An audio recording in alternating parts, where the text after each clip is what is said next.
Lyon demain, le quart d'heure lyonnais, toute l'actualité chaque matin.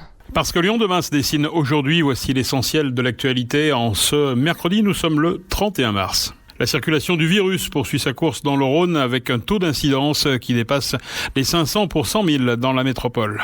Les tests salivaires de plus en plus nombreux dans les écoles. Résultat, 177 classes fermées à la mi-mars dans l'académie. 300 personnes rassemblées hier soir au niveau du quai de la Pêcherie à Lyon pour une fête sauvage. La préfecture dénonce un rassemblement irresponsable et inacceptable. Villeurbanne va devenir la capitale française de la culture en 2022, décision du ministère. En cette période de reconfinement, avec une limitation de déplacement de 10 km, pourquoi tout simplement ne pas s'occuper de ces plantes et d'en acheter, et peut-être des plantes tropicales? On propose dans cette édition de découvrir Indoor Poppies. Et puis déjà des records de chaleur attendus cette semaine à Lyon. Explication à la fin de ce quart d'heure lyonnais. Lyon demain, le quart d'heure lyonnais, toute l'actualité chaque matin. Gérald de Bouchon. Bonjour à tous. La circulation du virus poursuit sa course dans le Rhône. Les taux d'incidence atteignent 506 pour 100 000 dans la métropole, 495 dans le Rhône, avec un taux de positivité de 9,4%. Un total de 965 patients Covid+, hospitalisés dans le département, dont 198 en réanimation. Le nombre de nouvelles admissions reste élevé avec 73 nouveaux patients, dont 28 en réa. 17 nouveaux décès également dans le Rhône. Après des semaines de stabilité, le taux d'appel au SAMU pour motif de Covid-19 bondit lui aussi de 11 à près de 18% en une semaine. Les chiffres toujours plus inquiétants également au niveau national, puisque la France a dépassé hier la barre des 5000 patients en soins critiques, 5072 précisément, c'est 98 de plus en 24 heures. 569 personnes ont été admises dans ces services en l'espace de 24 heures, du jamais vu depuis avril 2020. Par ailleurs, la pandémie a également dépassé la barre des 95 000 morts en France, 95 364 décès au total depuis le début.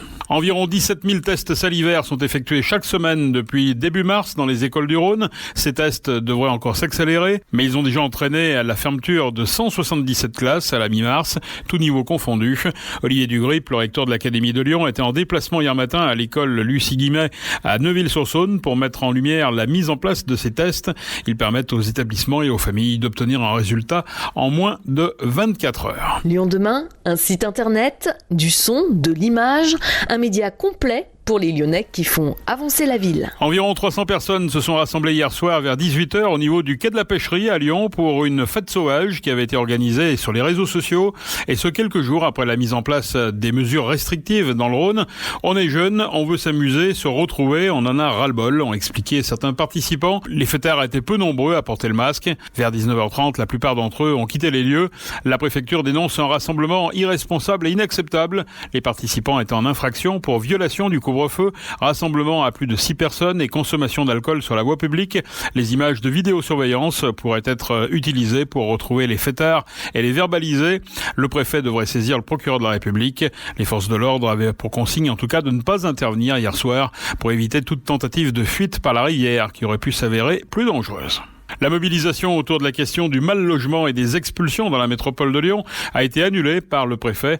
Le rassemblement était prévu ce mercredi à Villeurbanne. Ces événements revêtent un caractère festif qui ne permet pas de garantir le respect des mesures sanitaires, selon le communiqué publié par la préfecture.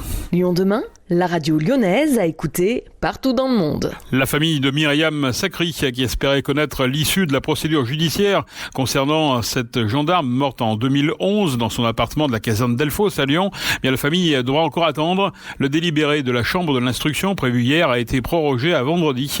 L'avocat de la famille réclame la réouverture d'une information judiciaire pour homicide involontaire et harcèlement moral sur la gendarme. 9 ans après le décès classé sans suite, les proches de Myriam, 32 ans, ont pu recueillir les témoignages d'une dizaine de personnes, dont des gendarmes qui évoquent des pressions subies pendant l'enquête. La thèse officielle du suicide ne les a jamais convaincus. Villeurbanne faisait partie des 9 finalistes pour devenir capitale française de la culture 2022.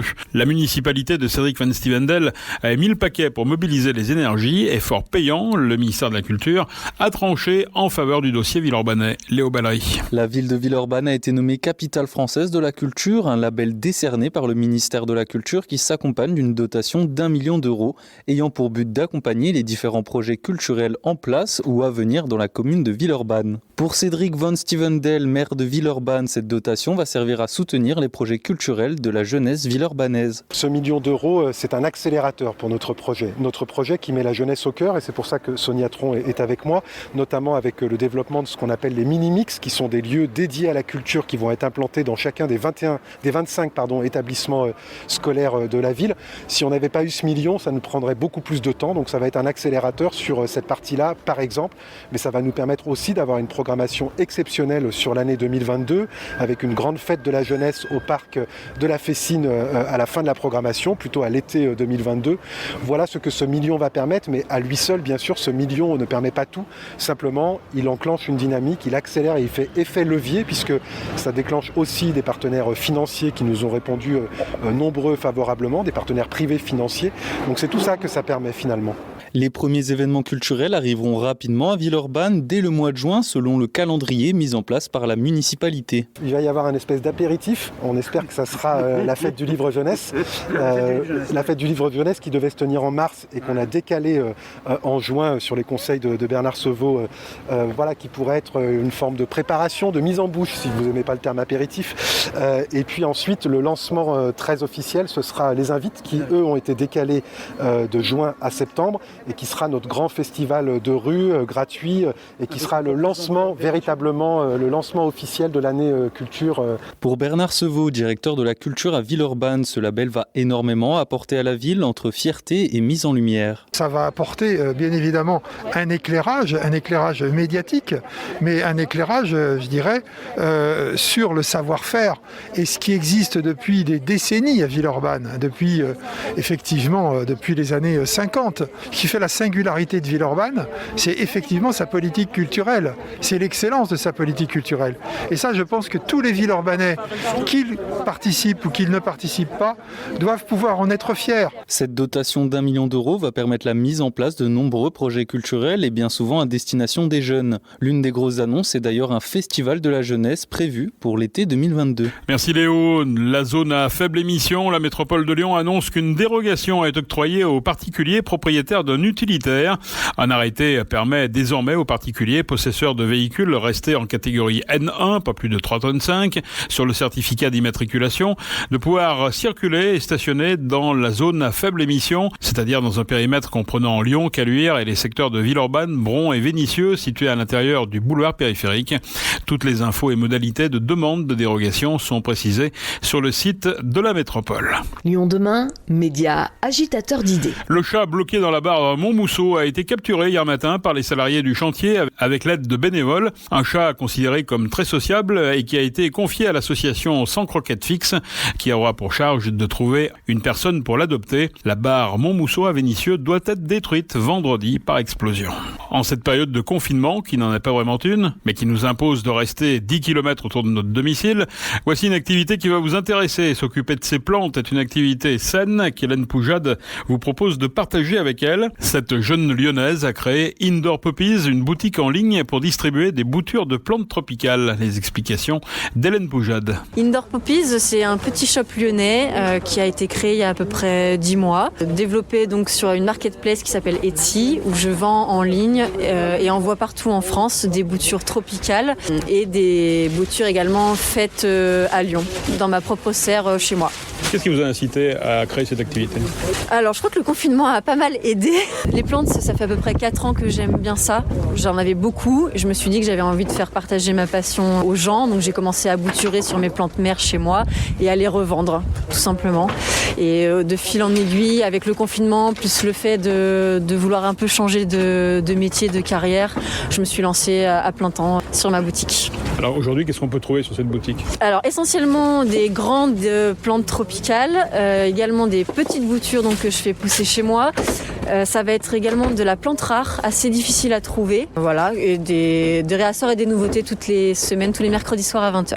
C'est facile de vendre des plantes sur Internet parce qu'on a l'habitude quand même plutôt d'aller dans les magasins, d'aller chez les pépiniéristes. Alors c'est pour ça que j'essaye justement d'avoir des descriptions produits assez complètes, des jolies photos que je fais moi-même. Je suis hyper disponible pour mes clientes, non seulement pour le SAV, mais également pour leur proposer de leur envoyer des photos. Je suis hyper arrangeante, voilà, si elles veulent avoir telle plante et pas une autre. Voilà. Vous parlez au féminin. Les hommes ne pratiquent pas ce genre d'activité ?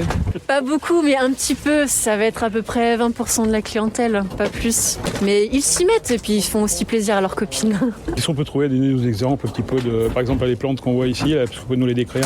Alors, il y aura beaucoup de plantes d'ombre. Moi, je suis très plante Calathea, Amaranta. C'est des plantes très, très graphiques au niveau de leurs feuilles, qui aiment bien bouger aussi pendant la journée.